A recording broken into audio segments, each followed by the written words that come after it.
Number 21. Arter was denied the free use of the library, according to the latest list, printed May 1st, 1884. It contained 14,841 items, and even that dry catalog her governess preferred not to place in the child's hands. Quote, pour ne pas lui donner des idées, end of quote, on her own shelves, to be sure.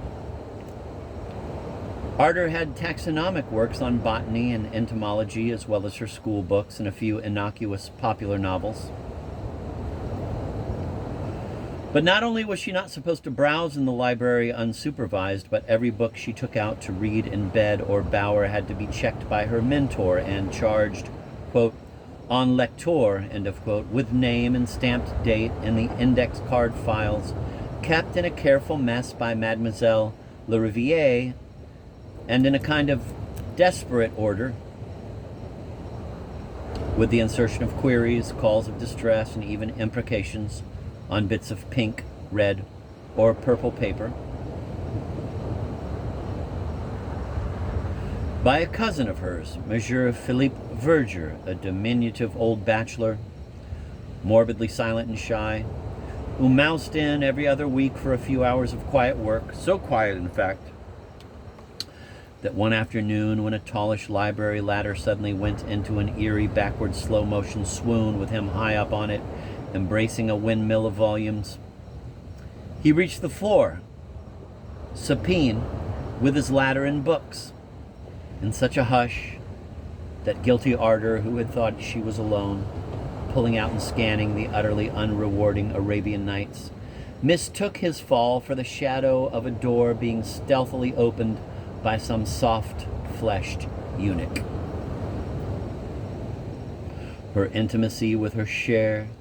trop cher Renee, as she sometimes called Van, in gentle jest,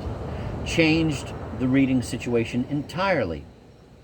Whatever decrees still remained pinned up in midair. Soon upon his arrival at Artis, Van warned his former governess, who had reasons to believe in his threats, that if he were not permitted to remove from the library at any time, for any length of time, and without any trace of, quote, en lecteur, end of quote, any volume, collected works, boxed pamphlets, or incunabulum that he might fancy, he would have Miss Vertograd, his father's librarian, a completely servile and infinitely accommodative spinster of Verger's format and presumable date of publication, post to Artis Hall trunkfuls of 18th century libertines, German sexologists, and a whole circus of Shastras and Nefsawis in literal translation with apocryphal addenda.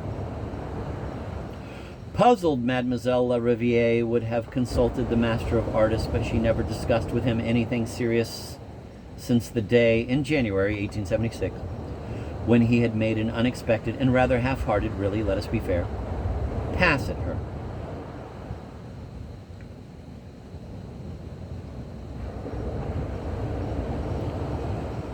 As to dear, frivolous Marina, she only remarked, when consulted, that at Van's age she would have poisoned her governess with anti-roach borax if forbidden to read, for example, Turgenev's Smoke. Thereafter, anything Arter wanted or might have wanted to want was placed by Van at her disposal in various safe nooks, and the only visible consequence of Verger's perplexities and despair was an increase in the scatter of a curious snow-white dust that he always left here and there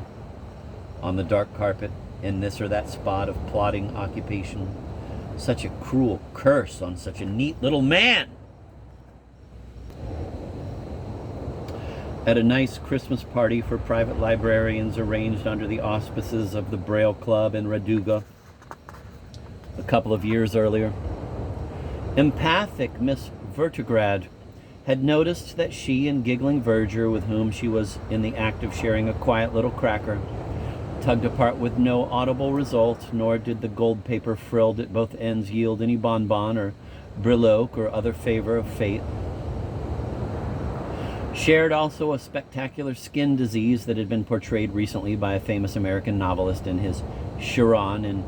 described in side-splitting style by a co-sufferer who wrote essays for a London weekly.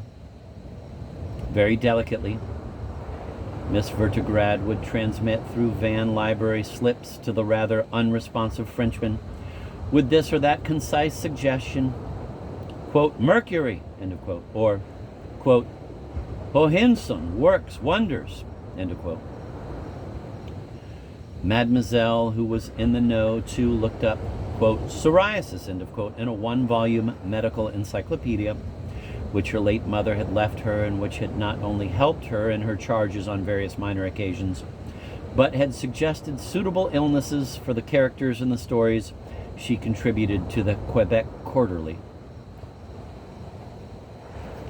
In the present case, the cure optimistically advised was to, quote, take a warm bath at least twice a month and avoid spices,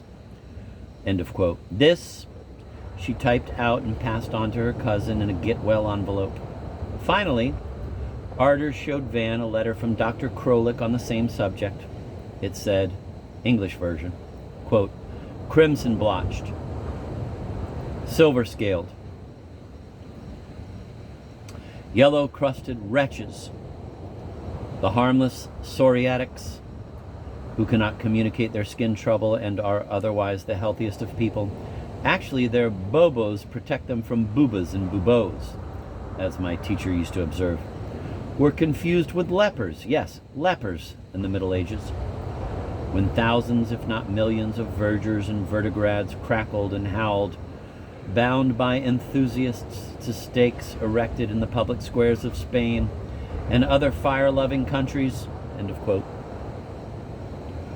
But this note they decided not to plant in the meek martyr's index under P.S. as they